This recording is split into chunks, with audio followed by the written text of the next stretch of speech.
ಇಂದು ನಮ್ಮ ಮನೆಯ ಹತ್ತಿರ ಕೋತಿ ಯಾವುದೋ ಕಾರಣಾಂತರಗಳಿಂದ ಮೃತಪಟ್ಟಿದ್ದು, ಇದನ್ನು ನಮ್ಮ ಹೊಲದಲ್ಲಿ ಶನಿ ಮಹಾತ್ಮ ದೇವಸ್ಥಾನದ ಅರಳಿ ಮರದ ಪಕ್ಕ ಅಂತ್ಯಕ್ರಿಯೆಯನ್ನು ನಡೆಸಲಾಯಿತು.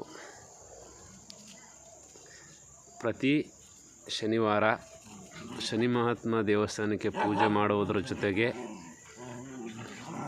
ಶ್ರೀ ಆಂಜನೇಯನಿಗೂ ಪೂಜೆ ಮಾಡುವಂಥ ವ್ಯವಸ್ಥೆಯನ್ನು ಮಾಡಲಾಗಿದೆ. ಕುಟುಂಬ ಸಮೇತರಾಗಿ ಎಲ್ಲರೂ ಭಾಗವಹಿಸಿ ಪೂಜೆ ಪುನಸ್ಕಾರಗಳನ್ನು ಮಾಡಲಾಯಿತು. ಜೊತೆಗೆ ನಮ್ಮ ಮನೆಯ ಒಂದು ಪುಟ್ಟ ಮಗುವು ಕೂಡ ಸ್ವಾಮಿಯ ಆಶೀರ್ವಾದವನ್ನು ಪಡೆಯುತ್ತಿರುವುದನ್ನು ತಾವುಗಳೆಲ್ಲರೂ ನೋಡಬಹುದು. ಜೈ ಆಂಜನೇಯ, ಜೈ ಬಜರಂಗಿ ವಾಯುಪುತ್ರ